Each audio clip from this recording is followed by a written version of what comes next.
Irmãos, orem por nós para que a palavra do Senhor se propague e seja glorificada, como também está acontecendo entre vocês. Com essas palavras do apóstolo Paulo aos Tessalonicenses, na qual o apóstolo enfatiza a importância da pregação e propagação da palavra do Senhor, saúdo a você que assiste esse culto em que celebramos o 23º domingo após Pentecostes. Celebramos esse culto em nome do Trino Deus, Pai, Filho e Espírito Santo. Amém. Convido a um momento de oração. Senhor Deus, nosso Pai em Jesus Cristo, agradecemos que Tua palavra nos alcança. Te louvamos que ao longo dos séculos tens feito anunciar a Tua palavra, palavra da salvação em Jesus Cristo, e que essa palavra chegou até nós. Nos reconciliou contigo pelo perdão dos pecados e hoje nos ilumina e guia, para que andemos com confiança e consolados em Teus caminhos.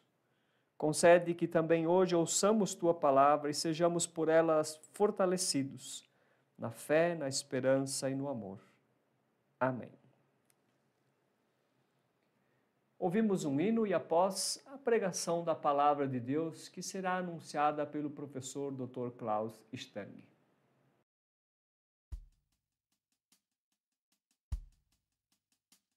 A começar em mim, quebra corações, para que sejamos todos um, como Tu és em nós. A começar em mim, quebra corações, para que sejamos todos um, como Tu és em nós. Onde há frieza, que haja amor.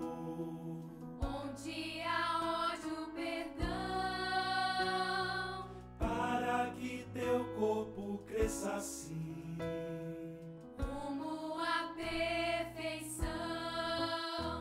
A começar em mim, quebra corações, para que sejamos todos um, como Tu és em nós. A começar em mim, quebra corações, para que sejamos todos um, como Tu és em nós.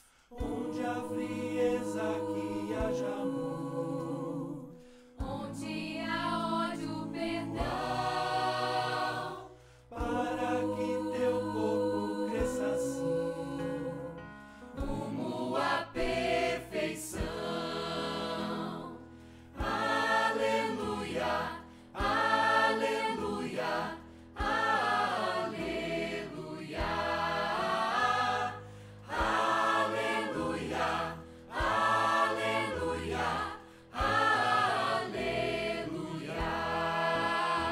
A começar em mim, quebra corações, para que sejamos todos um, como Tu és em nós. A começar em mim, quebra corações, para que sejamos todos um, como Tu és em nós, como Tu és em nós.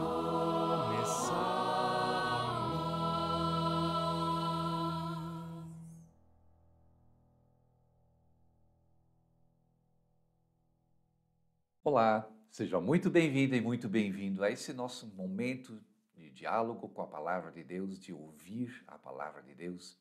Desejo que Deus possa também falar ao teu coração e que você possa ser edificado, fortalecido e animado na sua fé, a partir daquilo que vamos falar e também a partir daquilo que você vai poder ouvir. Você já teve alguma vez a oportunidade na sua vida de perceber como funciona a dinâmica em um galinheiro? A minha pergunta talvez é estranha, porque a maioria de nós mora, vive hoje num ambiente urbano e a gente não tem ideia nenhuma, noção nenhuma de como é a vida no campo e como as coisas funcionam num galinheiro, por exemplo.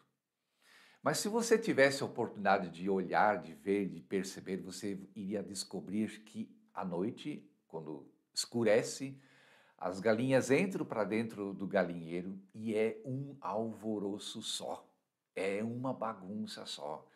E elas fazem muito barulho, até que tudo esteja decidido qual será a galinha que vai, entre aspas, estar no poleiro de cima, no poleiro do meio, no poleiro de baixo. Interessante que no mundo das aves há uma, ou pelo menos das galinhas, há uma hierarquia. Existem aquelas galinhas que no convívio social elas têm um papel de liderança, de domínio, e elas então têm a primazia de escolher o lugar onde elas querem dormir. Elas podem também muitas vezes ser as primeiras que vão ter acesso à comida e assim por diante, e as demais precisam se encaixar no esquema, precisam se encaixar nessa hierarquia. Bom, talvez para você, como também em boa medida para mim, galinheiro não faz muito sentido, né? Pelas razões que eu já mencionei. Mas, ainda que você não conheça muito de hierarquia dentro de um galinheiro, eu imagino que tanto você quanto eu também, nós lidamos com hierarquias no nosso mundo real, na nossa vida real. Isso se aplica, por exemplo, à própria família. Ali nós temos esquemas de hierarquia. Isso se aplica ao mundo do nosso trabalho. Isso se aplica, inclusive, também para a igreja. Também na igreja nós experimentamos isso. Então, como é que funcionam os relacionamentos, né? Na família, no trabalho, na igreja? Como é que funcionam essas dimensões de hierarquia e também de exercício de poder? Há aquele ditado popular que diz assim, né? Manda quem pode, obedece quem tem juízo, não é mesmo? Eu imagino que você conhece esse ditado. Talvez a nossa maior dificuldade não seja nem tanto a questão da hierarquia em si, mas eu tenho a impressão que a maior dificuldade está na maneira, na forma como a hierarquia, ou então também o poder que dali deriva, como ele é exercido. Como acontecem essas relações de poder e de autoridade nos nossos relacionamentos. Você conhece pessoas que abusam da sua autoridade, que abusam do seu lugar, da sua posição que elas ocupam na sociedade? Abusam do seu poder que elas exercem? Você conhece pessoas que fazem mau uso do poder e da autoridade que lhes foi concedido, usam em proveito próprio ao invés do benefício da coletividade? Você conhece pessoas que não têm legitimidade quando exercem o seu poder ou a sua autoridade?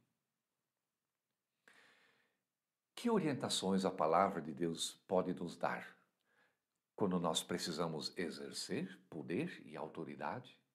Ou quando nós também precisamos nos submeter? Fato é que cada um de nós, alguns mais e outros menos, mas todos nós exercemos influência e todos nós exercemos autoridade e também, de certa maneira, poder. Que orientações a palavra de Deus nos dá? Eu quero te convidar a abrir a sua Bíblia no Evangelho de Mateus, capítulo 23. E vamos ler do versículo 1 a 12, que vai basear a nossa meditação de hoje. Ouça atentamente o que diz a palavra, o que diz o Evangelho. Mateus 23, 1 e seguintes. Então Jesus disse à multidão e também aos seus discípulos que estavam ali ao seu redor.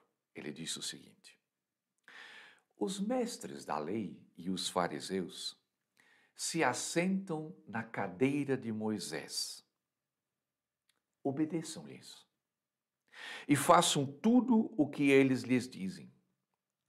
Mas não façam o que eles fazem, porque não praticam o que pregam. Na realidade, os fariseus e escribas, eles atam fardos pesados sobre as pessoas e os colocam sobre os ombros dos homens, mas eles mesmos não estão dispostos a mover ou levantar um dedo sequer para retirar os fardos. Tudo o que fazem é para serem vistos pelos homens. E então eles fazem os seus filactérios, depois eu explico o que é isso. Fazem os seus filactérios bem largos e as franjas em suas túnicas bem longas. Eles gostam do lugar de honra nos banquetes e dos assentos mais importantes nas sinagogas. Eles gostam de ser saudados nas praças e de serem chamados de rabis, mestres, professor. Mas, diz Jesus, vocês não devem ser chamados de rabis. Um só é o mestre de vocês, e todos vocês são irmãos e irmãs. A ninguém na terra chamem de pai, porque vocês só têm um pai, aquele que está nos céus. Tampouco vocês devem ser chamados de chefes, ou também outras traduções vão falar de guias, porquanto um só é o guia de vocês, é um chefe, por assim dizer, de vocês, o próprio Cristo. E Jesus termina dizendo: o maior entre vocês deverá ser servo. Porque todo aquele que a si mesmo se exaltar será humilhado, e todo aquele que a si mesmo se humilha, ele será exaltado. Palavra do Senhor. O que esse texto que nós acabamos de ler e de ouvir tem a nos dizer sobre o nosso papel como líderes na comunidade, na sociedade, como pessoas que exercem poder e autoridade? Primeira coisa que eu gostaria de destacar aqui é que Jesus, logo no início do texto bíblico, ele faz uma constatação, nos versículos 1 até 3. A constatação que Jesus faz, em primeiro lugar, é que os mestres da lei, os escribas, e também os fariseus, eles se assentam na cadeira de Moisés. A palavra grega que está aqui é a palavra cátedra. Escribas, ou mestres da lei, e fariseus se assentam na cátedra, na cadeira de Moisés. Cadeira de Moisés, ou essa cátedra, né, ela tem a ideia de ser uma cadeira mais elevada, de tal maneira que a pessoa, quando está sentada sobre ela, fica a impressão de quem vê de que ela está quase e praticamente de pé. A ideia é que, por exemplo, para os antigos, né, que Moisés é meio improvável que ele tenha recebido ou ensinado a palavra de Deus sentado, né? Então, eles criaram uma cadeira mais alta para justamente derivar ou dar assim a perspectiva de que a pessoa recebe ou fala de pé. Esses mestres da lei dos quais Jesus fala aqui. Os mestres da lei, eles remontam à reforma religiosa lá da época do Esdras e do Neemias. Esdras mesmo era um doutor da lei, ele era um entendido da lei, um estudioso da lei.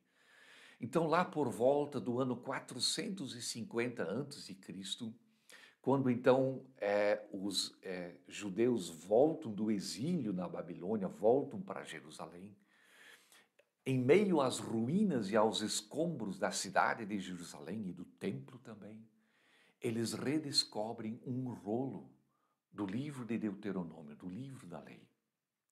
E a leitura desse livro cria ou gera um despertamento, um avivamento entre a comunidade dos judeus. Eles começam a perceber quão longe, na realidade, eles estavam vivendo daquilo que eram os preceitos da lei de Deus. E por quanto disso, a partir daquele dia, O povo faz uma aliança, um pacto de que eles, a partir de então, querem de fato seguir e viver a orientação da palavra de Deus, a palavra da lei, conforme encontrada no livro de Deuteronômio. E a partir também daquela data, daquele dia, surge então a figura do especialista da lei, do intérprete da lei, do mestre da lei, né? Então ele tem a tarefa prioritária de agora explicar a palavra, ou seja, a lei de Deus para o povo de Israel. Então eles se entendem numa tradição. Moisés recebeu a lei do próprio Deus. Mas então Moisés passou a lei para o seu colaborador Josué. Josué passou então a lei para os anciãos, os mais velhos na comunidade que exerciam liderança. Mais tarde, os anciãos vão passar a lei para os profetas, e os profetas passaram a lei do Senhor aos líderes da sinagoga, ou seja, aos mestres da lei, porque é justamente também nesse período agora que vão surgir as sinagogas, o lugar de ensino e de leitura da palavra de Deus. Assim surgem então os escribas, os mestres da lei. Também Jesus cita os fariseus. Quem são os fariseus? Bom, fariseus são um tipo de seita, mas não no sentido negativo da palavra. São uma seita no sentido de que eles se compreendiam como os escolhidos de Deus, como os eleitos, como aqueles que estão separados da comunidade e para uma função bem específica. O grupo dos fariseus, eles vão surgir lá pelo ano de 175 a.C. São bem mais recentes, então. E eles são homens que vão se dedicar ou vão dedicar toda a sua vida a viver, ou seja, a colocar em prática aquilo que os mestres da lei ensinavam a respeito da palavra ou da lei do Senhor. Então, conforme prescrito na lei e conforme a interpretação dada pelos mestres, o grupo dos fariseus vai ser aquele grupo que vai procurar, de uma forma muito zelosa, colocar em prática, viver dia a dia a lei do Senhor. O grupo dos fariseus nunca foi um grupo muito expressivo. Calcula-se que talvez no auge eles tenham sido em torno de 6.000 fariseus, né, que viveram entre o povo de Israel. Eles eram então separados ou viviam separados da vida ordinária comum do povo de Israel. Eram extremamente legalistas, ou seja, procuravam cumprir a lei no seu rigor da letra e, ao mesmo tempo, levavam muito a sério a palavra do Senhor, né? Eles eram muito zelosos no cumprimento da palavra do Senhor. E agora é muito interessante o que Jesus diz sobre eles. Primeira coisa que Jesus diz, ele vai dizer para o povo, para os discípulos: obedeçam àquilo que os mestres da lei e os fariseus ensinam a vocês. Façam tudo o que eles dizem. Portanto, o ensino dos mestres da lei e o ensino dos fariseus estava correto. Jesus não tem nenhuma crítica em relação ao conteúdo, ao ensino em si. Ali não estava definitivamente o problema. A crítica que Jesus faz ele vai dizer: contudo, não façam o que eles fazem, não pratiquem o que eles praticam, por assim dizer. E por que não? A razão é porque aquilo que os fariseus pregam, na prática eles não fazem. Ou seja, eles não praticam o que eles pregam. Vamos entender isso. Em que sentido se eles eram zelosos, em que sentido eles não faziam aquilo que eles ensinavam? O problema estava no fato de que eles diziam que a lei do Senhor, como eu já acabei de dizer, a lei ela veio do Senhor, a lei é do Senhor, a lei é de Deus. Então, o ensino deles dizia que a lei, que os mandamentos, eles são de Deus. Porém, na prática ou na forma de praticar, mestres da lei e fariseus praticavam a lei do Senhor não diante de Deus, mas diante dos homens. Diziam que a lei é de Deus, mas ignoravam a Deus. E viviam a prática, né, o cumprimento da lei diante dos homens. Então, não é um descumprimento no sentido assim, o mandamento diz, não furtarás. E eles iam lá e furtavam. Não, longe disso. O problema estava exatamente nessa postura diante de Deus. Portanto, eles fazem as suas obras piedosas diante dos homens e não diante de Deus. Obras diante de pessoas pode ser relativamente fácil de a gente fazer. Por quê? Porque as pessoas não conseguem olhar o que se passa de fato no nosso coração. As pessoas, elas não conhecem as reais intenções do nosso coração. No entanto, Deus conhece. Ele sabe das intenções do nosso coração. E Deus, a gente não consegue enganar. Resultado na vida dos mestres da lei e dos fariseus. Uma palavra: hipocrisia. Hipocrisia. O cumprimento da lei é apenas formal. Mas ele não corresponde mais com a natureza, ou seja, com a intencionalidade que Deus tinha. Na realidade, o que acontece é o que o profeta Isaías já denunciava no seu tempo. Você pode ler isso no capítulo 29. Esse povo, diz Deus, só me honra com os lábios, né? O louvor, a vida cristã, a vida de piedade, né? É da boca para fora. Não tem o coração ali junto, não tem uma intencionalidade, um compromisso interior. Primeira coisa, Jesus, ele faz aqui uma constatação. E agora Jesus também faz uma acusação aos mestres da lei e também aos fariseus. O que Jesus denuncia? O que Jesus os acusa? Jesus os acusa de colocarem um pesado fardo sobre as pessoas. E a ideia é essa mesmo, sabe? É juntar vários gravetos que vão se tornando um fardo volumoso. E esse fardo é pesado de carregar. E a grande ironia, por assim dizer, a grande contradição, a grande hipocrisia dos fariseus e dos líderes religiosos era que eles colocavam fardos sobre os homens, enquanto que, na realidade, o objetivo de Deus é aliviar fardos. Foi isso que Jesus mesmo disse, quando no Evangelho ele disse: venham a mim, tomem sobre vocês o meu fardo, a minha cruz. Porque o meu fardo é leve, não é mesmo? O meu jugo é suave. Esse é o convite de Jesus.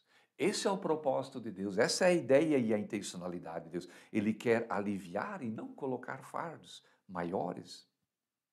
Jesus denuncia eles porque eles querem ser vistos e percebidos pelas pessoas. E por isso eles criavam filactérios bem grandes. Filactérios, para quem não sabe, eram pequenas caixinhas.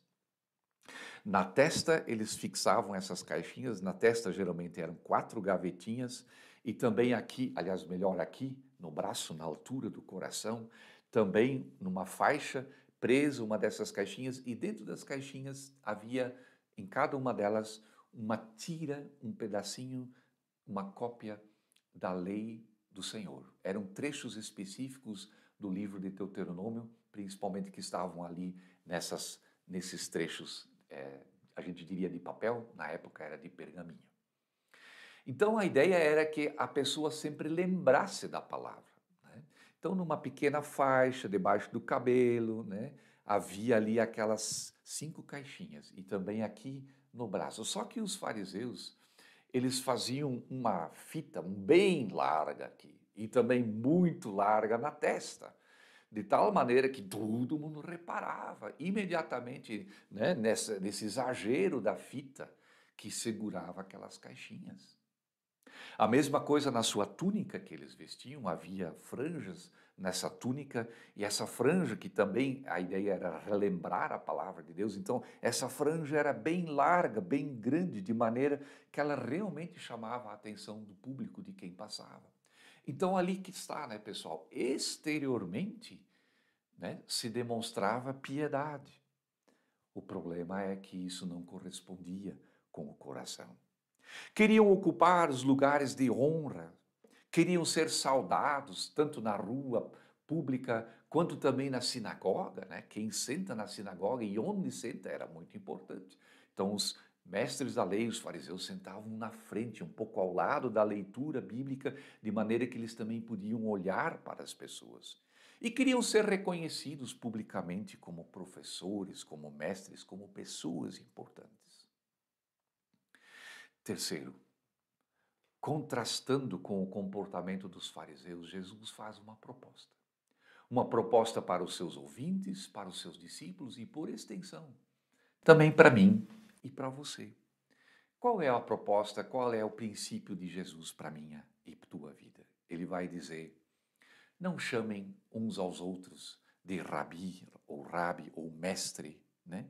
Porque um só é o mestre de vocês. Vocês se chamem irmãos, vocês são irmãos e irmãs na fé. Não chamem uns aos outros de pai, Abba é a palavra que está aqui, né? O pai querido, porque um só é o pai de vocês e é o pai que está nos céus. Não chamem uns aos outros como chefe, a palavra mais exata seria guia, né? Como aquele que é um guia espiritual, porque um só é o guia de vocês. E Jesus aponta para si mesmo. Eu mesmo sou o guia. Lembrando da própria palavra de Jesus, eu sou o caminho. Então, nesse sentido, Jesus se apresenta aqui como o guia. E pelo contrário, de forma positiva, Jesus vai dizer, sejam servos. E a palavra grega que está aqui é a palavra diácono, que você talvez já sabe, mas literalmente essa palavra então significa seja escravo. Essa palavra de Jesus é difícil de a gente ouvir e mais ainda de praticar. Porque ser servo, ser aqui um diácono, não é algo que está na nossa natureza. Isso vai contra o nosso jeito de ser, o nosso jeito de viver. Nós queremos ser senhores. Isso já está na nossa natureza, no nosso DNA, desde lá a história de Adão e Eva, a história da queda, onde Adão e Eva, o primeiro casal, a primeira humanidade, decidem se rebelar contra Deus e declarar a sua própria autonomia em relação ao seu Criador. Então eu quero ser dono do meu nariz, eu quero ser dono do meu destino e eu não quero que alguém se intrometa e diga algo a meu respeito, decida alguma coisa na minha vida.